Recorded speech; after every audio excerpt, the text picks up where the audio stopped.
Hello, M&A scientist. Welcome to the M&A Science Podcast. This podcast is part of a mission to rethink how M&A is done. The old school seller-led approach, it's dead. Buyer-led M&A is about strategy, alignment, and efficiency, putting value creation at the center of every deal.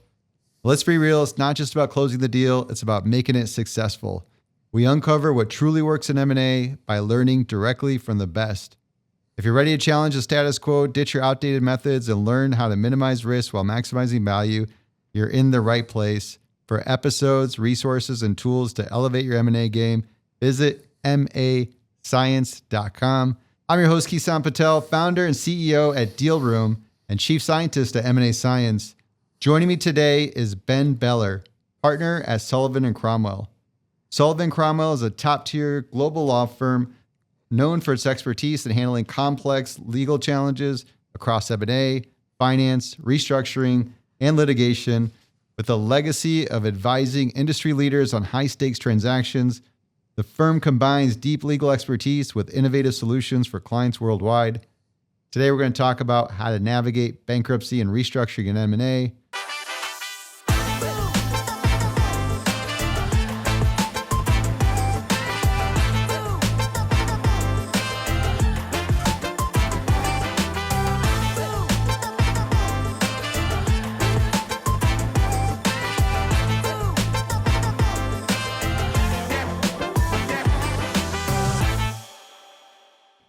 Ben, thanks for hosting live here, Sullivan Cromwell headquarters, New York headquarters. That's right. Headquarters. That's right. Yep. Thank you for being here. Thanks for having me on. It's nice to have it be just down a couple floors from my office. So this is great. Try to make it convenient. You did it. Can we kick things off a little bit about your background? Sure. So I graduated law school in 2013. I went right into bankruptcy and restructuring work at my old law firm. And I came over to Sullivan and Cromwell in 2020, right in the middle of the height of the pandemic, which was a really interesting time to change law firms, but of course to be in the bankruptcy and restructuring space. There was a lot going on, and it's been a great run here for going on 5 years at S&C, and have had the opportunity to work with just an amazing roster of clients. Debtor representations, which we'll get into, creditor side representations, really, everything in between, the full gamut. So we have a great practice here, and I'm honored to be part of it. Well, this is great. I get your perspective from all sides of bankruptcies. I know you worked on some really high profile deals. Yeah. Can you mention some of them? Sure. Well, I mean, everybody, I think maybe not everybody, lots of people know that we represent the FTX debtors in their bankruptcy case, which filed in November of 2022. And that's been all over the news for 2.5 years. That case confirmed a bankruptcy plan late last year and emerged from bankruptcy just earlier this month, which has been a great accomplishment for the team. And for the company and for everybody involved, and it's a great outcome, we think, for creditors and for stakeholders. So that's probably the highest profile in the last few years. We've also worked on as debtor counsel in the Silicon Valley Bank bankruptcy, which filed shortly after kind of the crypto wave, and that had a successful emergence from bankruptcy last year. And on the creditor side, which is an important part of our business, important and growing, we've been involved in the Mallinckrodt bankruptcy, which both bankruptcies, another one that had a lot of attention on it given the opioid exposure there. We represented one of our great private credit clients, and we have a roster of private credit clients that we've been doing work for over the years in a lot of bankruptcies that we can get into. And of course, there are representations that aren't in Chapter 11 bankruptcy and are out-of-court restructurings, which don't always get as much attention for good reason, and that's part of the point. And those are also very challenging and rewarding cases to work on, because of course you're trying to keep the company out of bankruptcy for a reason. And those don't hit the headlines. Those hit the headlines when we want them to. As some of my partners like to say, the best deals leave no fingerprints. So the Chapter 11 always does. That's a fully public process, and so you're always in the spotlight on those. but it's a mixed bag for us since we do everything. We have a generalist model here. We do in court, out of court, all across the capital structure, company side. So we get the full picture. Let's start with the basics. So when I think of bankruptcy, there's a lot of chapters. There's chapter 7, chapter 13. Your primary focus, chapter 11. Yeah. What's the difference? Sure. So chapter 11 is our primary focus. It's the primary focus of all law firms like ours. The chapter 11 is the most fundamental reorganization chapter or type of bankruptcy for companies. So a company that has a viable business and looking to restructure and reorganize through a bankruptcy is going to file for chapter 11. Chapter 11 can also be used for sales and liquidations of a type, but in chapter 11, the company stays in control. The chapter 11 is run to preserve value and maximize value through some sort of process. Chapter 7, on the other hand, is a straight liquidation type of bankruptcy. That one is also for companies, but that's when the company has no viable operations to continue, and what's called a Chapter 7 trustee gets appointed and basically liquidates the business, fire sale type asset sales, brings some litigation if there is any to be brought, and trying to just eke some dollars out for creditors. So Chapter 7 in some ways is always a specter when you're talking about Chapter 11, because a Chapter 11 done wrong or a Chapter 11 that goes wrong can turn into a Chapter 7. But Chapter 7 should never be the goal. And Chapter 13 is really for individuals. That's for individuals who typically have income and can use the bankruptcy process to pause all of the maybe litigation, maybe collection actions that are come from people that they owe money to, and pause all of that, come together, figure out payment plans, and get their finances back on track. Okay, so 13's personal.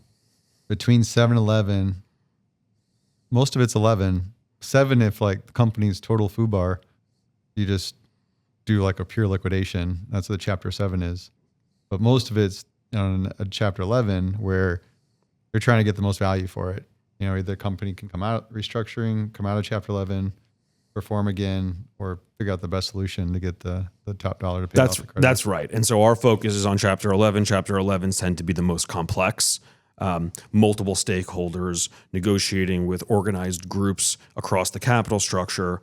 And that's when, large firms like ours will get involved and can help figure out solutions, right? Wait, what are the scenario differences between like a reason why a company would go into Chapter 7 as opposed to 11?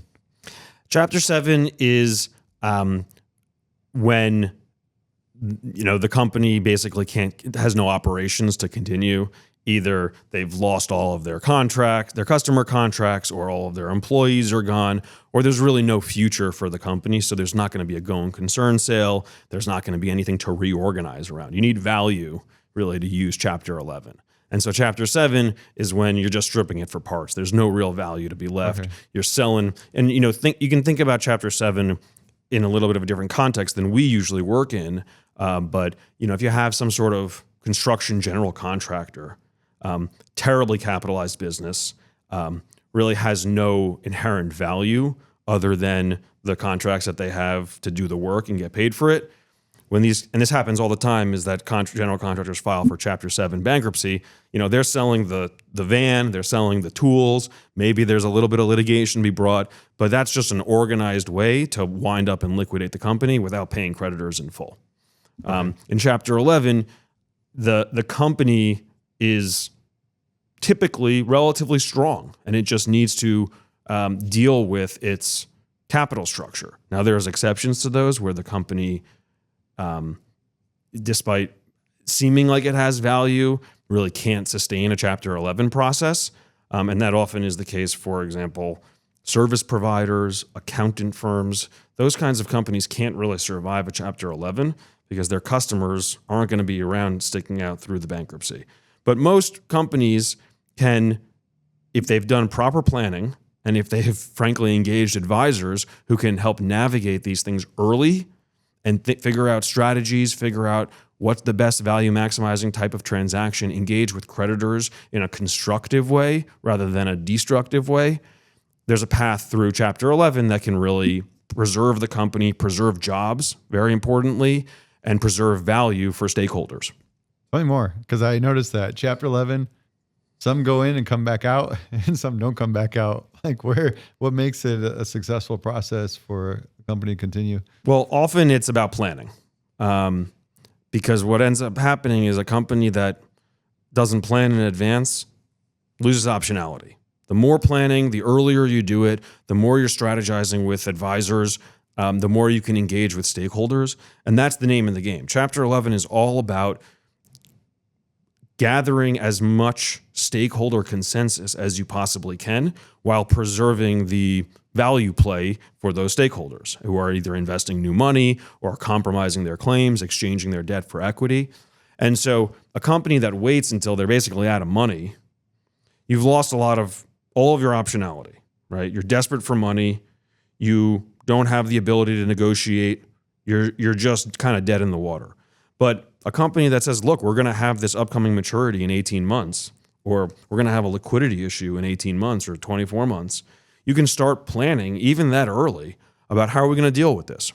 Are we going to do some sort of liability management transaction? And we can talk about that. That's a hot topic in the bankruptcy and restructuring space these days. But are we going to do some sort of liability management transaction out of court? See whether that can solve some of our problems. Are we going to look for new money? Are we going to do debt financing? Is there an opportunity for equity financing?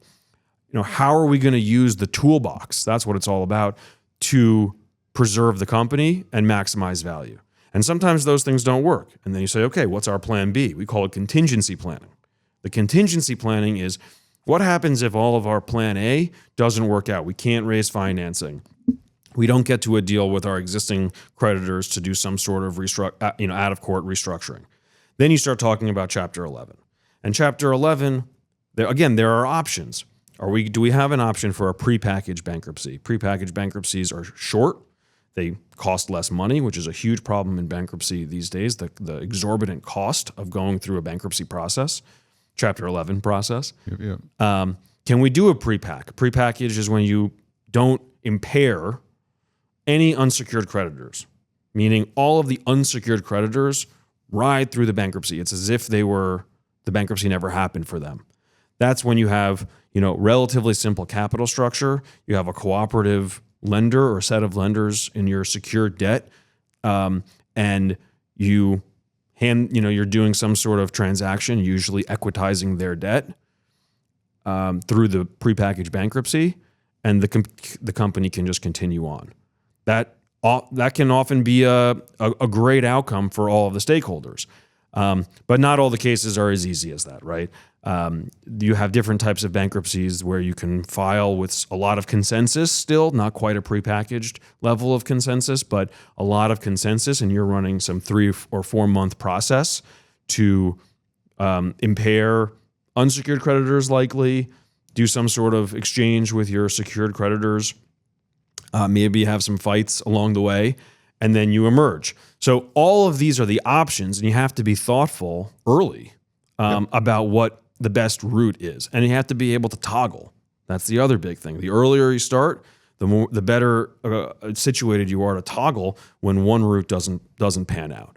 So the ones that end up in real trouble, poor planning, overly aggressive to start out with in some way, and not working well with your stakeholders to garner consensus.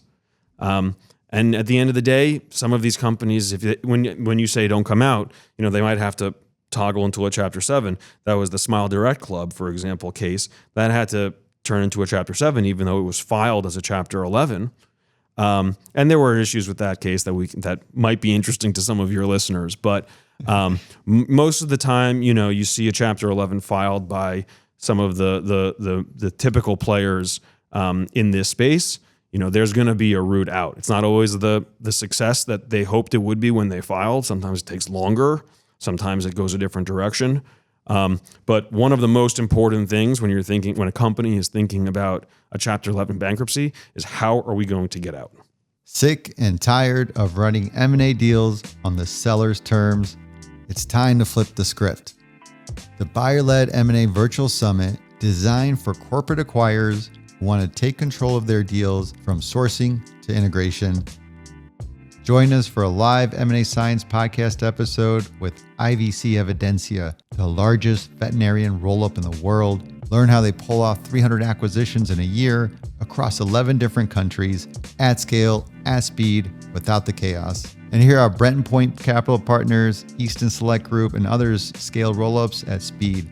Other M&A conferences will charge you big bucks for this kind of content, but here you don't pay a dime. See for yourself with the link in the description. Here's to the deal. Firm Room, the world's most intuitive virtual data room, now with AI contract analysis. All right, at this point, I feel like everything in the world has AI in it. But let's talk about something important. Have you or your M&A team ever been blindsided by overcharges from one of those per page billing virtual data rooms? It's 2025 and you'd think that scam would be extinct by now. If you're fed up with those outdated VDRs, check out Firm Room. There's no hidden fees, none of that 6-month minimum crap and then the price doubles after that. Absolutely no nonsense. Best part is you can check it out completely risk-free with a free 14-day trial, no credit card required. Visit firmroom.com and put it head-to-head with any VDR out there. Better tech for a better price. Here's to the deal. We got a lot of things to talk about. We have the planning process itself. I want to get more specifics there. You mentioned liability management transaction, doing some kind of debt or equity to raise, and then a prepackaged bankruptcy is also another one. Let's make up a scenario here. Let's say I raised some money, took on about $10 million of debt. Okay. And should we throw in like another secondary on there to make you want to see how complicated you want to make this yeah, maybe that's test it. case. We got a little secondary on there. So to say what, $10 million of primary capital that we borrowed from a good institution. And then we had some secondary line of credit. Is that like a common secondary? Yeah, sure. Or let's say a couple $1 million. Frankly, usually the numbers have another 0 or 2 zeros on them from 10 and 2, but we'll work with 10. 10 and 2 is easier for my lawyer math anyway. Exactly. It's easier for me of what I may encounter. Okay, simple math here. So if, what is our payments, on something like that, $10 million loan? It's not that high. It's going to be maybe, let's say, $150 a year or something. I believe you. Well, simple math, made up math, depending on the rate, right? And then we're breaking even. Like we don't have money. We're losing money. We don't have money to pay off the debt.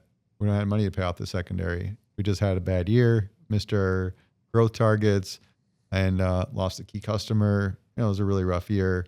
That's kind of like, and I want to click into the planning part because I'm trying to get a sense of that line of sight. Because you say planning, but a lot of this stuff I realize in the real world tends to be easier said than done. So like, what are these things that you start sensing we should start planning it? Is as early as, hey, this looks like it's going to be a rough year. Like where does the planning process start? Well, I mean, the company's planning process should be, from my perspective, an ongoing thing, right? I think most of the management and the CFOs out there are constantly staying up at night because they're worried about liquidity and they're wondering about the next raise and all of that. So for those folks, they're probably always in planning and contingency planning mode. But I think the more fundamental question is, when do you start engaging with others outside of the C-suite about these issues, about what's going on at your company, right? And from my perspective, as someone who often does a lot of secured creditor work, we represent a lot of private credit lenders in mid-market companies.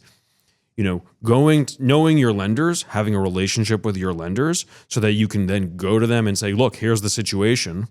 Here's why the situation is what it is. And here's how we want to solve it. That goes a long, long way in getting your lenders to buy into then what you want to do. Showing that you are thoughtful about it, that you have a good reason for why this company is in the situation that it's in, and that you're looking to work cooperatively with them to solve the collective problems. That goes a long way, and it's going to smooth the road because you're going to need those secured lenders on board one way or the other. for the most part. And so, from my perspective, once you see the writing is on the wall, you shouldn't wait, right? Get ahead of it. You should be getting your advisors, whoever the advisors are, right, up to speed, and you should be proactively managing the situation. Because the other thing that has a huge impact on all of that is your employees and your customers. You lose one key customer, that happens, but you start having more fundamental issues. You start having employees worry about what's going on. You can have employees start leaving. Other customers can hear that there's serious problems. They can start pulling their contracts. Vendors can start saying, okay, instead of having you on 30 days or 60 days payment, I'm going to make you put up cash on delivery.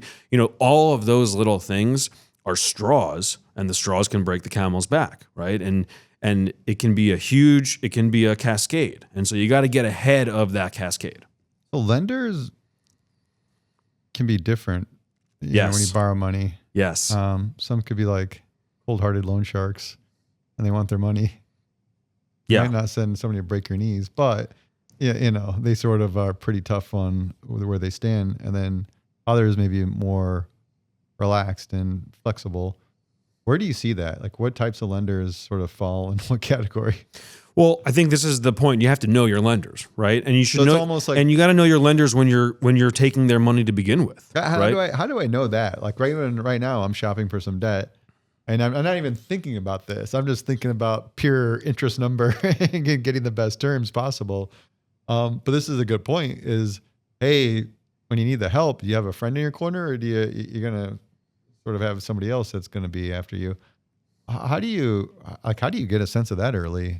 Yeah, I mean, it depends on where you are in the market, right? If you're a huge company, the lenders that are able to write significant checks, they're pretty much known in the industry, right? Mm-hmm. And any debt finance lawyer, my debt finance lawyer, partners can tell you left, right, and center about how all of the lenders in the market behave, right? And if are you talking about banks? Are you talking about private credit, right? The rise of private credit over the last 10 years has changed the face of this a little bit, right? Private credit lenders, on the one hand, can... When we say private credit, we're talking about like these actual structured funds that are essentially doing these type of debt, placing debt, and they're cash-based or... Oh, yeah. Yeah. It's just as a comparison to, large syndicated bank loans, basically, right? Yep.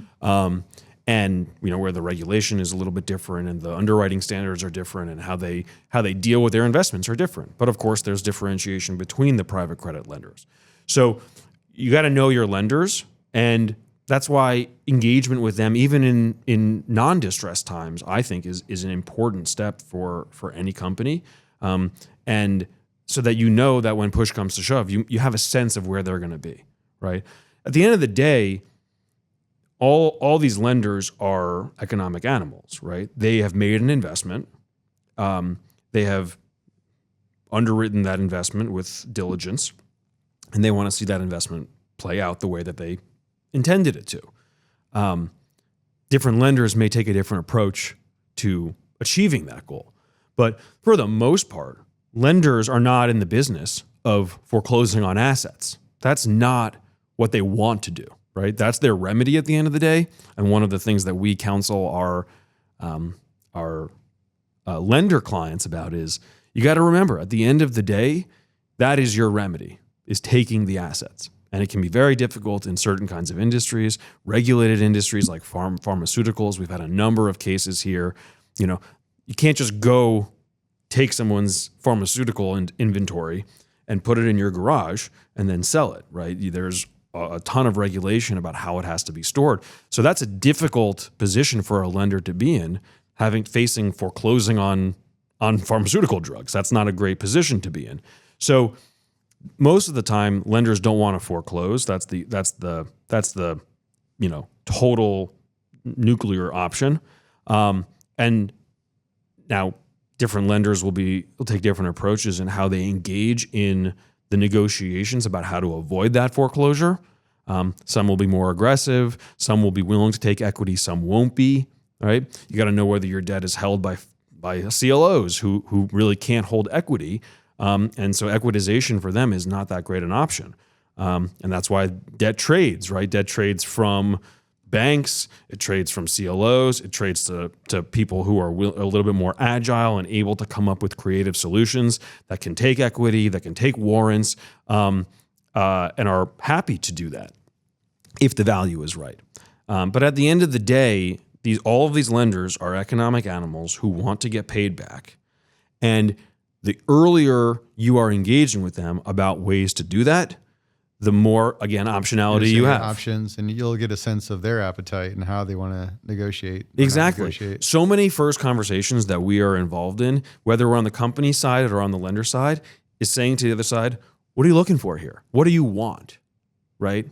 Because maybe you want something that I want too. And maybe we can figure out how to get to yes, right? That's the element of a restructuring, is getting to yes. Can't always do it, right? Yep. If you're the company and your lender wants to take your company for cheap so it can merge your company into some other portfolio company of its to benefit that company, maybe there's no deal to be made there, right? But for the most part, if the lender says, look, I want to figure out a way to get my money back, and the company is saying, well, let's do that. And I'm not going to give up the ghost to do that for you. I'm not going to give you all the value. I'm not going to give you $200 million worth of equity when your loan is only $100 million. But maybe I need to give you something that really could have a lot of upside. If all things go well, we align our incentives and we can move forward into a different kind of chapter, right? So everybody has to be a little bit more open-minded. They have to be willing to accept outcomes that maybe they didn't foresee 2 years ago, 5 years ago. If you're dealing with a founder of a company, that can be very challenging, right? But the name of the game in restructuring is figuring out how to benefit everybody in a way that works. You know, is there a strategy of kind of dragging things out so you can be more aggressive to negotiate, where the lender doesn't want to go through a bankruptcy process because it's a headache for everybody? So it's sort of wait till it's sort of, hey, like I need you to cut down this debt, or sort of use that as leverage to reduce the debt. Definitely. Timing is a huge element of this. Again, this is part of planning, right? Is when do we go, right?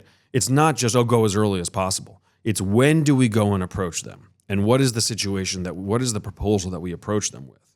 I think companies tend to wait too long because they are, usually unfamiliar with bankruptcy, are concerned about the impact to the business.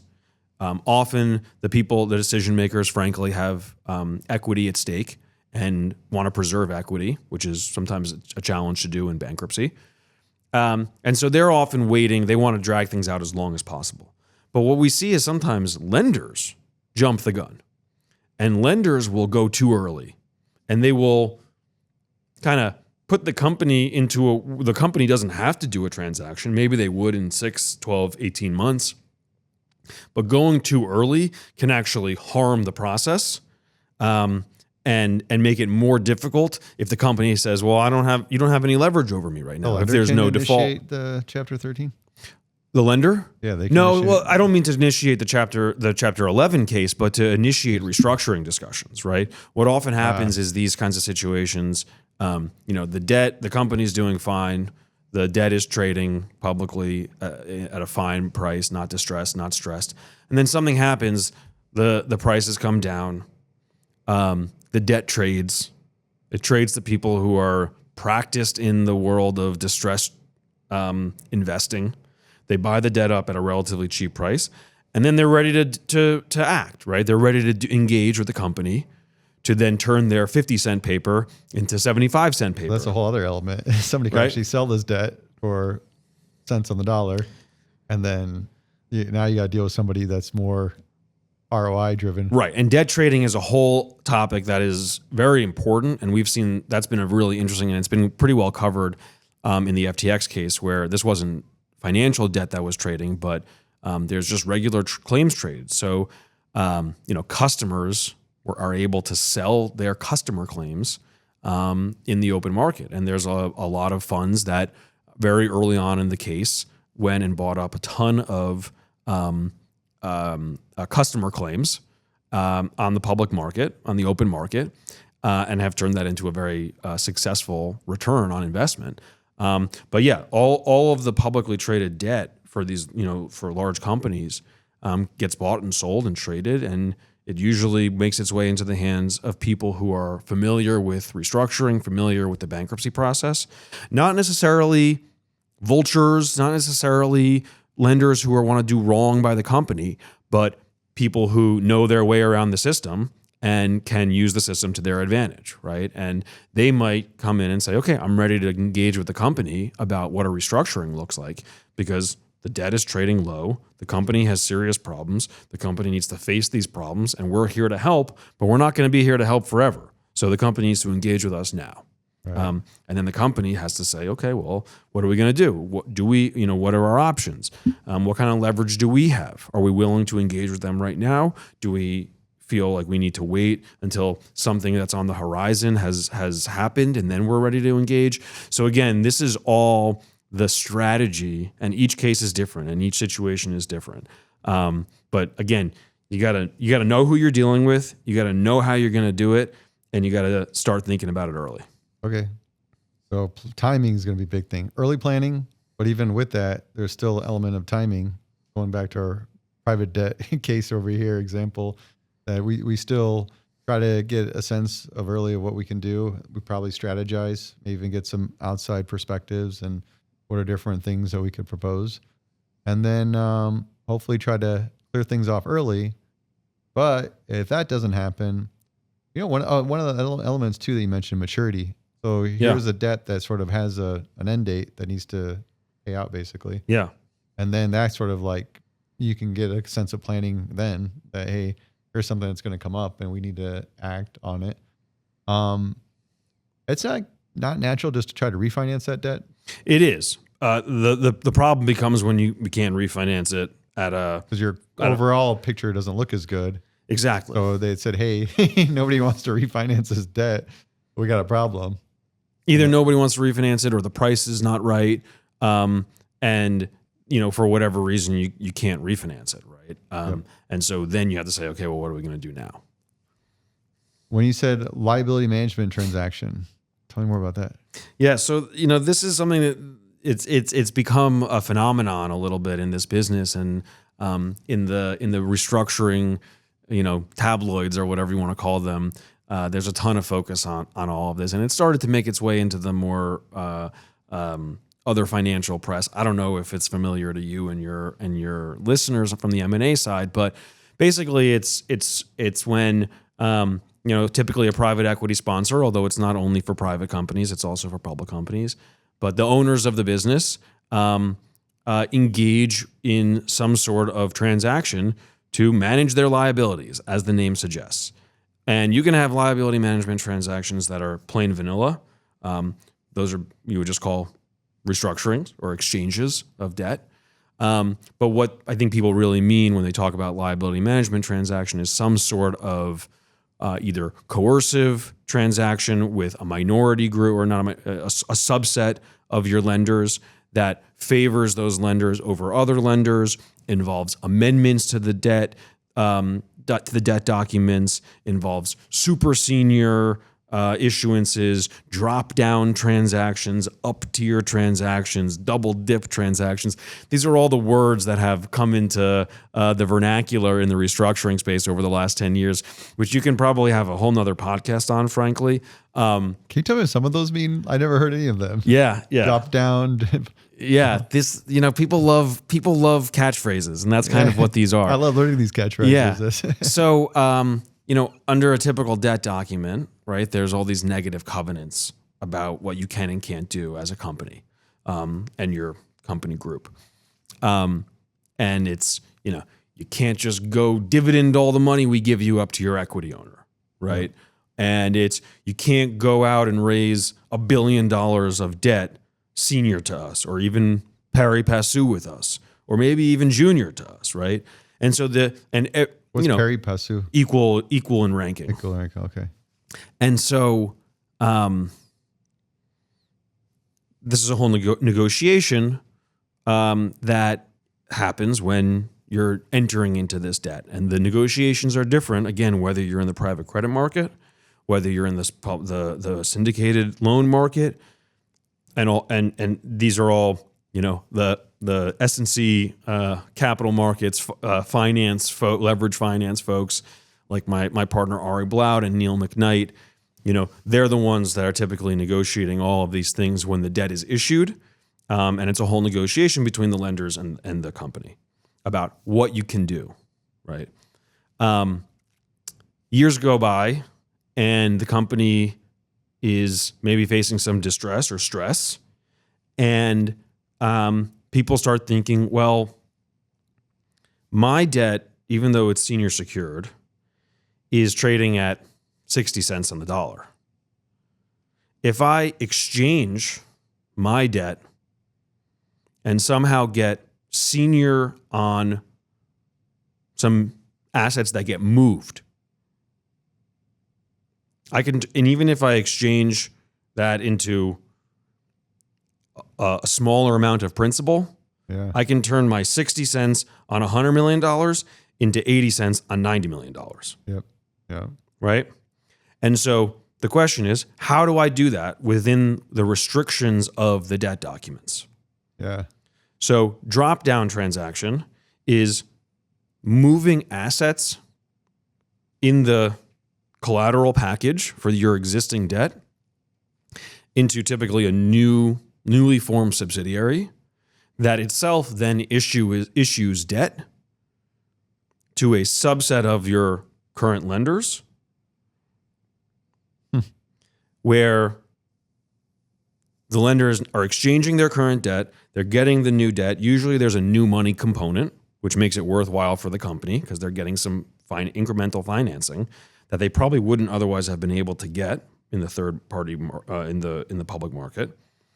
And the lenders themselves have benefited because they've just, on paper, increased the value of their debt. And so there's all these different iterations. That's a drop down. Up tier is, let's say you have unsecured convertible debt. And let's say there's $500 million of it and I own $100 million. I take my $100 million of unsecured debt. I exchange it for secured debt in a lower amount, $75 million, $65 million. I give some new financing that's also in that secured debt piece. And all of a sudden, I've gone from unsecured to secured. So I've up-tiered my debt. The company, again, has gotten some liquidity. And those parties maybe are perfectly happy. Of course, the people who are left behind might say, well, what's this all about, right? And so these liability management transactions, when they're super aggressive, have brought a lot of litigation. So the Serta Simmons case, which was a liability management transaction, went into bankruptcy, as often the aggressive liability management transactions do, by the way.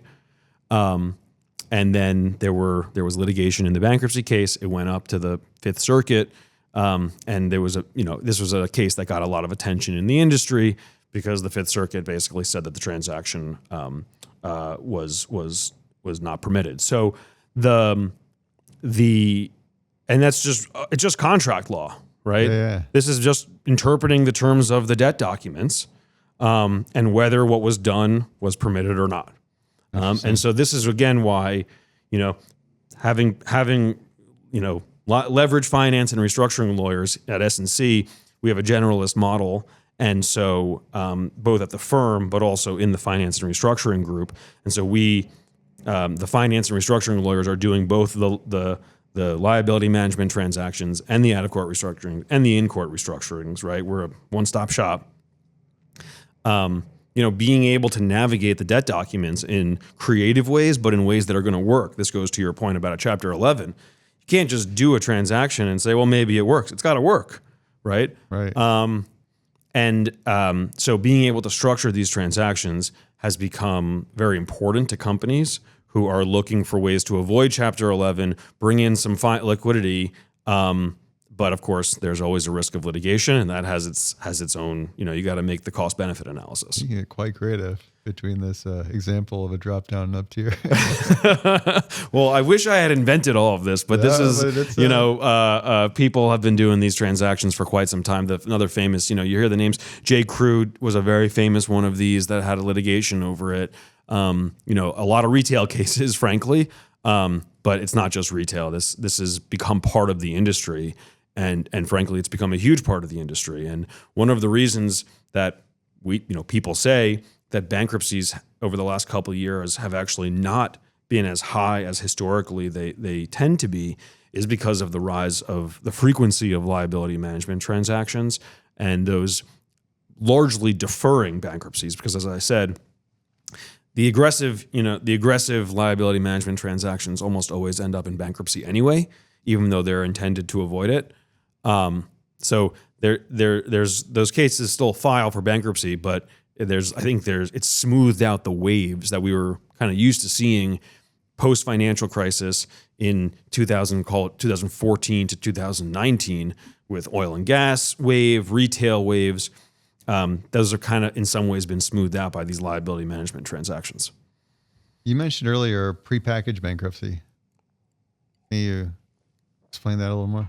Sure. So the way we think about a Chapter 11 is you have three types. You have a prepackaged bankruptcy. Again, we love jargon, right? Yeah. Prepackaged bankruptcy, prearranged bankruptcy, and a freefall bankruptcy. Freefall bankruptcy is in some ways the easiest to understand. That's when you basically have none of your stakeholders on board with what you're using the Chapter 11 for. Often those are filed in an emergency situation. So Lehman is a classic freefall bankruptcy. FTX, classic freefall bankruptcy. Because those were filed under circumstances where the most important thing was to get the company into Chapter 11, and then you figure things out from there. Prepackaged bankruptcy is something that everybody should be thinking about when both on the company side and the lender side when you're evaluating restructuring options, because the prepackaged bankruptcy is the least expensive Chapter 11. And as I said earlier, bankruptcy has become very, very expensive, and we can talk about why. But part of it is that the company is paying not only for its advisors, lawyers, bankers, often financial consultants, independent directors, and all of that. It's also paying the fees of the Official Committee of Unsecured Creditors, which is a statutory body that gets formed usually early in the case to represent unsecured creditors. They have lawyers, they have bankers, they have financial advisors. Typically, the company's secured creditors are also having their lawyers and sometimes a banker's fees paid. And so the company is taking on a huge professional fee cost to do the bankruptcy. So the juice has to be worth the squeeze. It has to be worthwhile to pay $20 million, $30 million in, at least in our world, of Chapter 11 professional fees to do the transaction. And that's a question for the stakeholders, right? The creditors, the lenders who might be equitizing their debt through the bankruptcy may say it's not worth all of that. And maybe they just do some sort of out-of-court transaction. Or maybe they say, we want to do a Chapter 11 because we can't get everybody's consent. The secured debt is too widely held.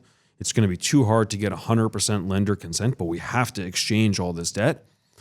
So we want to do a prepackaged bankruptcy. So in a prepackaged bankruptcy, there's no unsecured creditors committee formed because unsecured creditors are just totally unaffected, unimpaired, 100% recovery, where either they're getting paid in cash in the ordinary course, they're being reinstated and assumed on the back end of the case, and all that's happening is up top at the financial debt and what we call a balance sheet restructuring. Those cases, there was a time when I was a younger lawyer when people were filing one-day prepackaged bankruptcies. That meant you were in bankruptcy for less than 1 day. You would file the bankruptcy, you would then go to court later that day, and you would the court would approve the plan of reorganization, and you would have a moment in time of bankruptcy.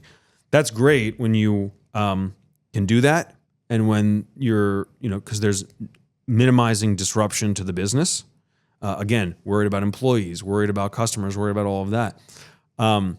That trend, 1-day bankruptcy, 7-day bankruptcy, that trend has gone away for a variety of reasons. But now we think about prepackaged bankruptcies as taking somewhere between 20 and 30 days at best, which is a relatively short amount of time for a company to be in bankruptcy.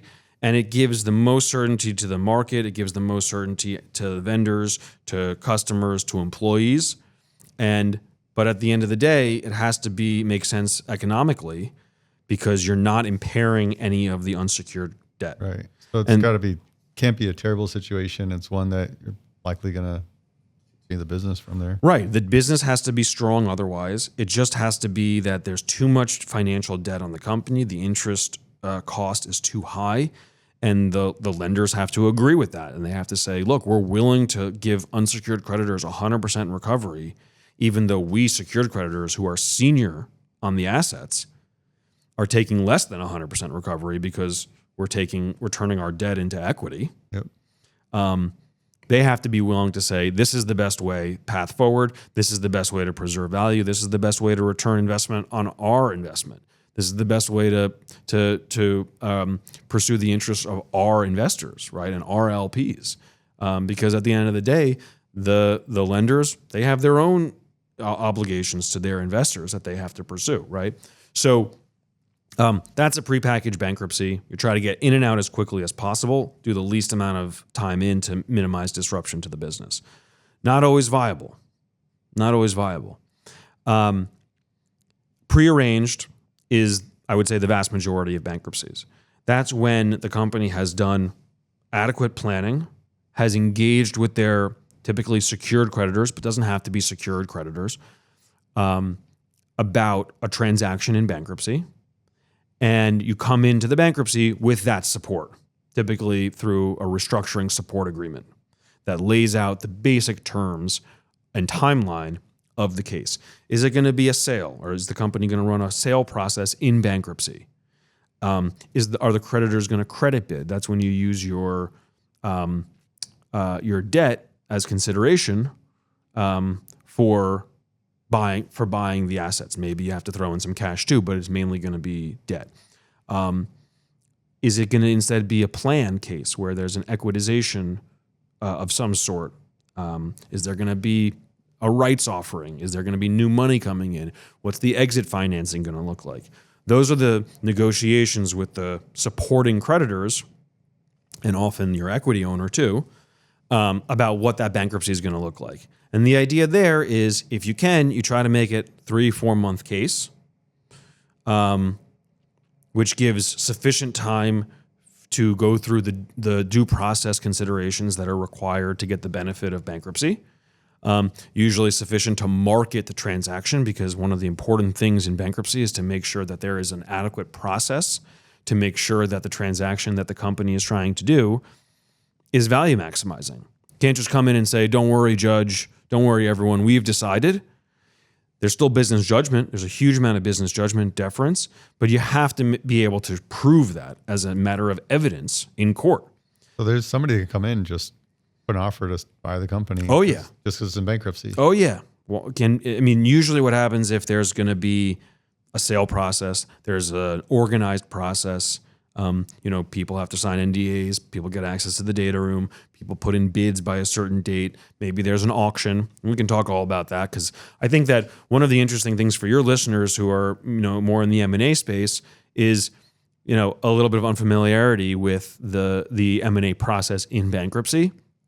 And we represent a number of potential bidders, we'll say, who don't know the process as well. And it's actually one of the things I really like is educating them about it, because it's not that different, right? Bankruptcy is really a tool for implementing a transaction, whether it's an M&A. I have a competitor that I know is in bankruptcy. And I call you. I said, Ben, I think there's an opportunity here. Yeah. I don't know anything about how we can leverage it, but teach me. What are we going to do here to exactly. seize the opportunity? No, exactly right. And one of the hugely important roles that a bankruptcy lawyer plays is educating the business folks about process, because the process is a little opaque. It's complicated. There's a lot of jargon, again, being used. And it does take some investment, right, to learn the process, to learn the leverage points in the process. And it can take longer time sometimes than buyers or bidders are interested in taking. And it's all public. That's another thing.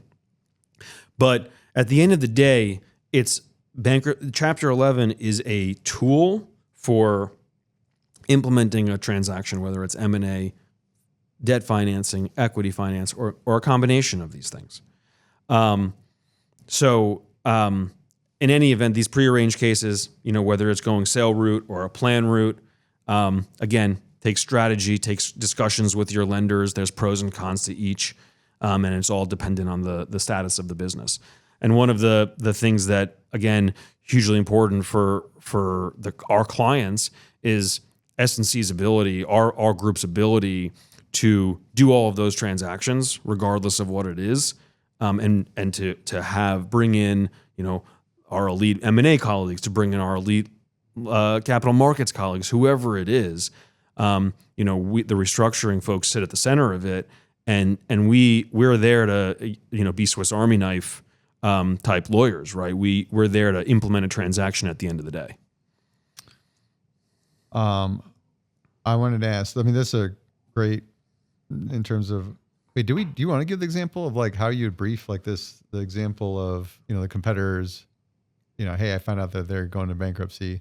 Like, how do I get in there and actually buy that company? Oh, sure, yeah. I mean, is that just like, hey, if it's going bankruptcy, there's definitely a chance we can go buy it, or is it sort of waiting for a certain flag to get lifted to say, okay, now they're taking bids on it? Like, there's a process. So the company files for bankruptcy. Usually right away, there's a sense of whether they're going to run some sort of organized M&A process, or whether they're going a different route, like just filing a plan of reorganization to hand the keys over to the lender. So they can have a plan and they could do that, or there is an alternative, like it goes for sale. So some insider like you could figure that out. Oh yeah, this is all, again, the great thing about bankruptcy for someone who is looking to be involved in buying or providing financing is almost everything is public, right? Yep. And maybe it's not public today, but it will be public soon enough. And you can't hide in bankruptcy, no matter what. The transaction has to be public. The terms have to be public. It has to be explained to the court why this is in the best interest of the company and the company's stakeholders. And so, part of it is diving into the process and saying, yeah, let's see what we can do, right? And knowing that maybe it's not going to work out, especially a competitor. There can be issues about selling to a competitor. The company might say, if I have a bid from a competitor worth $100 million and I have a bid from a non-competitor worth $95 million, I might prefer to sell for 95, even though the number is less because it's not a competitor. But at the end of the day, the company, the debtors' advisors are obligated to find the highest or otherwise best, is the phrase, transaction. And usually money talks, right? And so if you're a competitor and you see an opportunity, you got to deal with regulatory issues and whatever else is going to come from that. But I think corporates in particular have great opportunity in the distressed M&A space to do relatively below market purchases. We've seen a lot of companies do that in the life sciences space, and the life sciences industry has some particularities that make more sense for corporates to do it than for strategic financials. But being able to look for purchasing opportunities in a Chapter 11 context, I think is something that is worth looking at for companies in buying mode. Because again, it's a great opportunity. You're going to buy the assets free and clear of all liens and interests and all of that. You got a clean slate, clean assets, and companies often have very strong assets, even if it's just the IP that's being sold. Have you seen it like where the company you can still operate it and turn it around? Oh yeah. And if I get this better example, they're in bankruptcy, put an offer there. What is it? Am I the stalking horse? Well, you can be. We can talk about stalking horse versus not stalking horse. Yeah, That's an interesting area. Does that make sense? Am I Yeah. the stalking? Let's break that down. So- I'm just trying to throw the buzzwords out there. Yeah. No, I like it. You're picking up on the jargon. You got to teach it to me. Yeah. So stalking horse is, consistent with the thing about the jargon is usually it's not that creative. It's not, it's like, it's not cool jargon, but it's jargon nonetheless. The stalking horse is the company says, I'm going to designate this buyer, this bidder, as the lead. And they're going to set the floor for this sale process. And it can be a third-party buyer. Sometimes stalking horses are actually the lenders, credit bidding. But this is the floor for the sale. And so anybody who wants to come in and bid, you should know that absent something,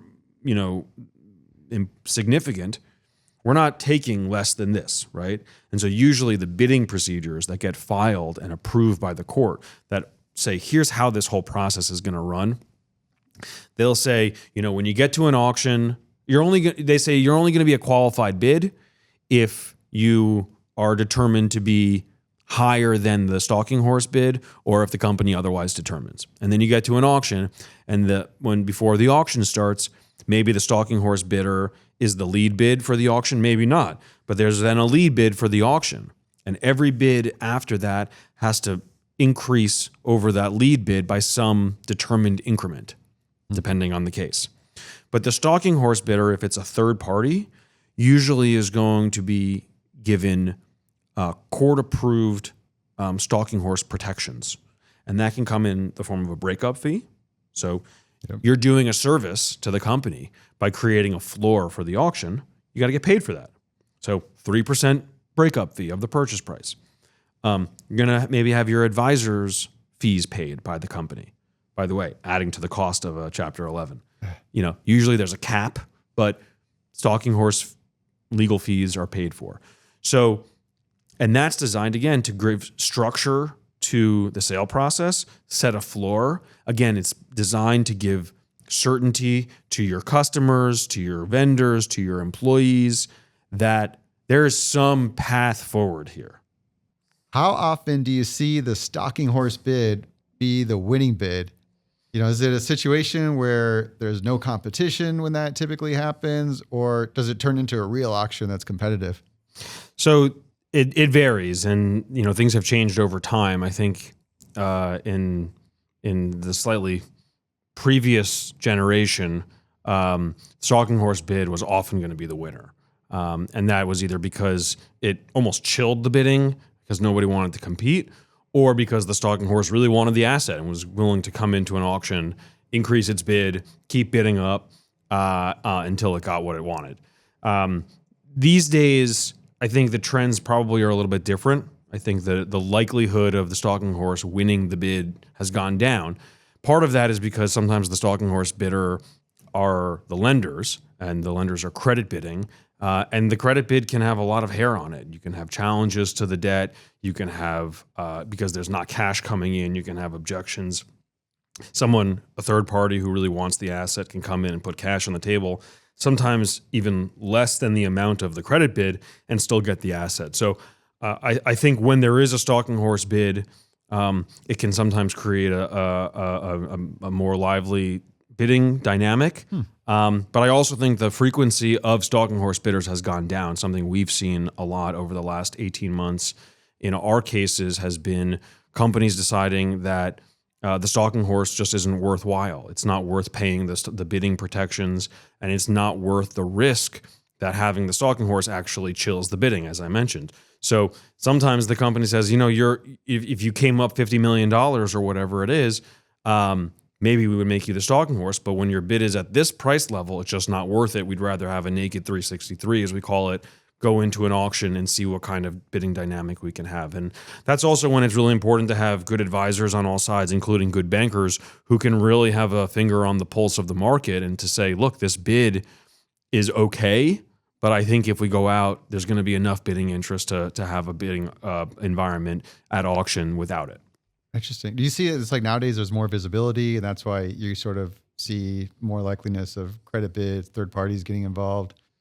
Yeah, I think that's an interesting idea that there's more visibility and more sophistication, right? And maybe more willingness to come into the process and participate in a Chapter 11 sale process. I also think that the dynamics of being a stalking horse, people have psychologically changed a little bit about it, where I think they're worried about overpaying, and so I think that that bidders are less willing to kind of put forward their best price, as stalking horse, because they're worried that best price they're not actually going to have to pay it, and so they're saying, okay, I'd rather put my best price forward at auction than when the company is filing, and so there's that disconnect between what the company is looking for in a stalking horse and what maybe the best bidder is actually willing to do at that time. When these auction processes happen, how do you assure that you're getting the most value on these deals? Because like I'd expect this to be a great opportunity, but then you're mentioning it's auction process. I know how things can get competitive, and it sounds like a big variable if it's competitive versus not. How is that going to get played out in terms of maximizing value? So I think in some ways it's no different in bankruptcy than it is in outside of the bankruptcy context, right? There's a lot of uncertainty about how the market is going to respond to buying some assets. And so there's a lot of really important to have good advisors, really good bankers marketing the asset who understand the dynamics in Chapter 11. And there are a lot of great bankers out there who specialize in this kind of thing and who know the assets, right, and know the buyers. But at the end of the day, I think the best way to create a dynamic auction is, as much as possible, start pitting people's pride and arrogance and emotions against themselves and against each other. And so the best way to do that is you get two, maybe more, but really two people, in the auction, and get both of them feeling like they have to have that asset. They're in the same room. So different auctions are structured different ways. You usually have breakout rooms so that parties have spaces where they can discuss by themselves. And usually what happens is there's a lot of back channeling where the company and the company's advisors are going room to room, having side conversations. And then there's an auction room. That's just a conference room, but everybody comes into that. And that's where everything happens that's on the record, because all these auctions are public record. And so, you get two people in the auction and you can say, look, you better buy this. If you're not going to buy it, then they're going to get it. And, you don't want to let them get it. So you start to play up those psychological elements. I think that's a big part of it. And being thoughtful and strategic in how the company responds to bids, because bids can take different forms. That's the other thing about bankruptcy, is that these bids aren't always just increasing dollar by X amount. There's different ways to structure these things. You can structure it by assuming more liabilities that can give more value. You can structure it by, giving different forms of consideration. So, being strategic and agile in meeting the bidders where they are, and then creating that psychological element, I think is the way to do it. And we saw that happen exactly in the NanoString bankruptcy from last year, where you had two bidders in the room, both really wanted the asset. The auction went on for just about 18 hours, and the bidding price went, I think it doubled from something like $200 million to $400 million over the course of those 18 hours. So it was a little bit drips and dribbles. They had a stalking horse bid. So there was like a floor set, and then we had an auction, and that's heat of the moment. Some egos. That's exactly right. I don't know if it was heat of the moment; it was heat of the 18 hours. But but over those 18 hours, we got there, and it was a great outcome. I mean, is some fatigue and delirious happening, or some maybe after-hour cocktails? Like where I don't know about after-hour cocktails, but I think there were some Shake Shack burgers that were brought in late night. But it was an impressive auction and well done by the company and all the advisors, and it was a great outcome for creditors. And that's a little bit of an unusual situation, but it can happen. So it's all about trying to find the right path forward for the case. Very interesting.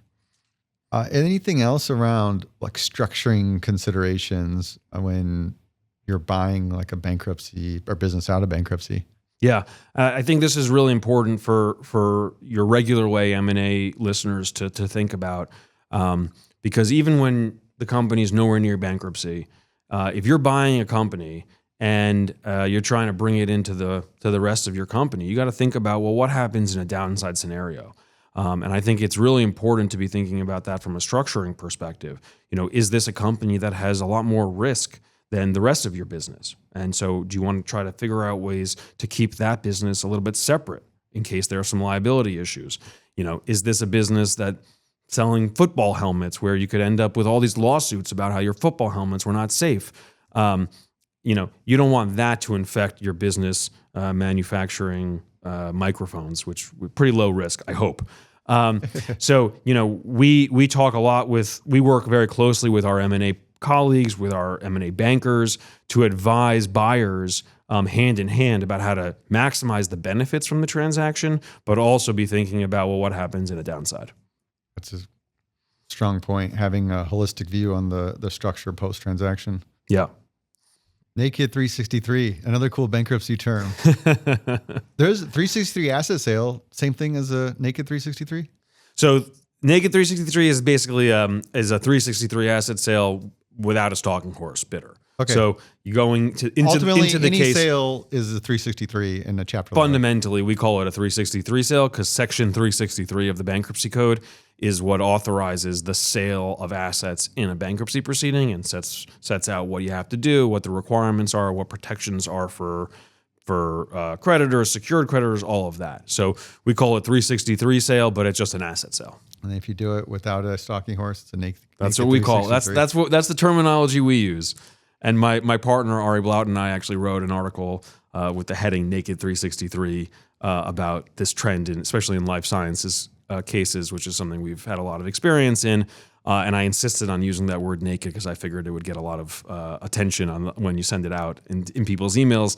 They'll at least look at it and wonder what People that is. People are going to listen to this and start Googling exactly, it. Exactly. That post. Let's talk about common mistakes. I'm curious because you mentioned earlier the biggest thing is planning, right? And I get that. You got to get early, get a sense of this, plan early, have more options. Besides that, are there any other common mistakes that you make going through a bankruptcy process? Yeah, so I think planning for sure, and not ignoring problems, right? And not thinking that problems are going to solve themselves. So I think that's kind of the bucket number one. I think bucket number two that people have struggle with is, I think we talked about this yesterday, the bankruptcy is a means to do a transaction. And that process requires litigation. And sometimes you kind of luck out and the deal is structured in a way that there's enough value that you can kind of get by without too much litigation. That's an example in a prepackaged bankruptcy, right? You're minimizing the litigation by giving value to unsecured creditors and trying to keep the litigation costs, the overall time in bankruptcy down. But bankruptcy is inherently a litigation exercise. Every transaction needs to be court approved. Anything that needs to be court approved, people have an opportunity to object to. And anybody who doesn't like what's going on or has their own interests, they might come in and object, and then you have to, the debtors and the other proponents of whatever transaction it is, they have to carry their evidentiary burden. It's just a litigation exercise. And so when you're going into a bankruptcy, you got to understand that there's going to be litigation, there's going to be challenges, and you got to be able to fight through all of that. And again, this goes hand in hand with having the right advisors who are able to bring you both the litigation expertise and the transactional expertise. And of course, at S&C, we pride ourselves on being able to provide the best of the best across the board. Right people, right time, embrace yourself. I'm going to put that on a bumper sticker. And how about on the buy side? What are common mistakes companies make when they're buying a business out of bankruptcy? Yeah, so I think one of them is thinking the process is going to go, again, totally smoothly, no challenges, no issues, right? And again, it's understanding the process, that there's going to be bumps in the road, there's going to be some issues to deal with, and that's all part and parcel of the process. I also think that sometimes buyers overestimate the transaction costs associated with all of that. They get scared by the process, and they partly is unfamiliarity. But they just get turned off by the idea of having to do everything out in the open. That's a little bit of the pay to play, right? You have to pay some cost in order to get all the benefits of bankruptcy, and it's the same when you're a buyer. You have to do things out in the open. Bids have to be subjected to higher and better in order to be able to buy assets free and clear of liabilities, and to be able to pick and choose which contracts you want to take with you. And that's a huge advantage for a buyer coming out of bankruptcy. And not only it's that you get to pick and choose, but you can use that leverage to renegotiate contracts, even if you know you're going to take it, no matter what.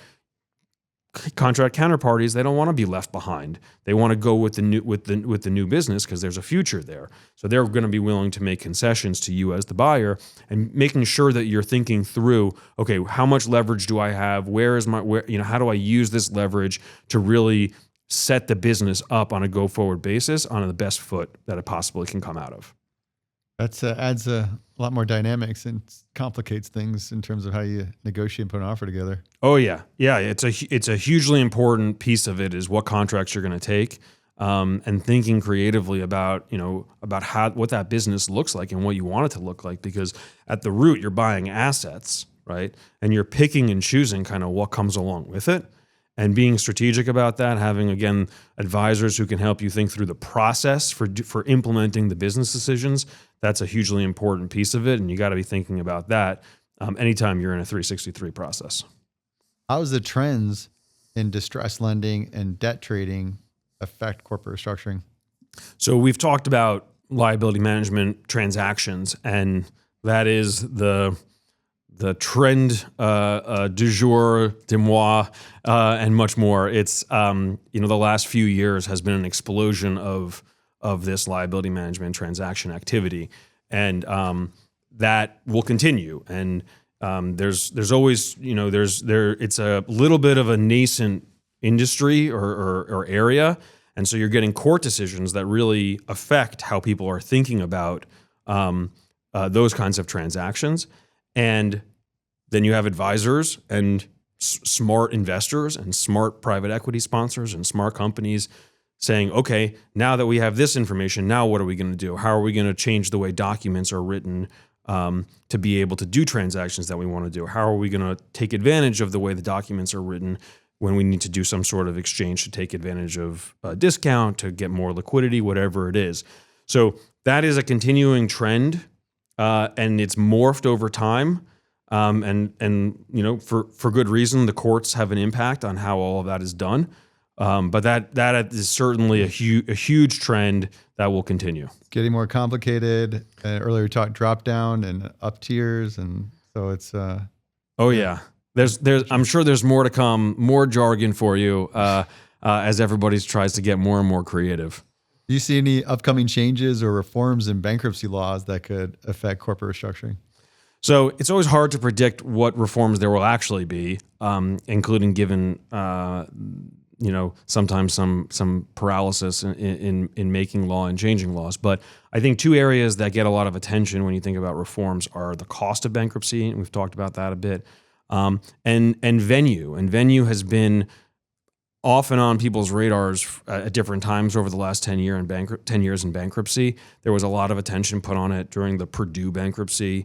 For reasons that are probably too wonky for your listenership. But I think venue will continue to be an issue, where companies file and why they're allowed to file where they file, and differences in different jurisdictions in the law and how the law is applied can have a big impact on how a bankruptcy is going to go. And then on the costs, the costs are big for a bankruptcy, and there have been some good developments, including making bankruptcy streamlined for smaller businesses. And that's a very important development. And I personally hope that there are more changes like that to distinguish between a bankruptcy for a company that has $10 million in revenue versus $100 million in revenue versus $1 billion in revenue. Those Chapter 11 cases really shouldn't be the same. It shouldn't be a one-size-fits-all. And so there's more, case discrimination in a good way, between those cases that I think could be improved on. But even in the large cases, the costs are unfortunately out of control. And I don't know how to solve it, but I anticipate that people will continue to talk about ways to do so and considerations about that. I'm glad you're on top of it, so I don't have to be. I don't know if I'm on top of it. I would say more I'm in the middle of it. Ben, I got to ask, what's the craziest thing you've seen in M&A? So I don't know if it's an M&A situation, but the craziest thing I've seen in bankruptcy and M&A is there was once a situation when I was a clerk in the bankruptcy court where a party had to be arrested on site for reasons that we won't get into, but having a party in interest in a bankruptcy court, getting arrested real time as a young clerk. Starting my law career was something I'll never forget. Someone lost their shit, didn't they? We're fair to it say happens. That. It happens. You know, people's money and lives sometimes are at stake here, and people get emotional, and I understand it. But this one crossed the line for sure. I remember I had like a business litigation in court. It was next to divorce, and you would hear like these screams like randomly. Oh yeah. But that could happen here in bankruptcy too. Yep. Ben, this has been a great conversation. I appreciate you taking the time, helping me become a better M&A scientist. Those of you still listening, thank you. If you have more questions about bankruptcy, don't send them to me. Go track down Ben, send it to him. Mention M&A Science. I think he gives you a fee discount. So, friends and family discount for M&A Science. Mention M&A Science. Listeners, beyond that, I appreciate you getting this far in the interview. You are a true M&A scientist. Value your feedback. Connect with me on LinkedIn. Love to hear your thoughts, opinions on the content we're creating here, ideas on topics, or just a criticism. That's how I get better at doing this. So until next time, here's to the deal.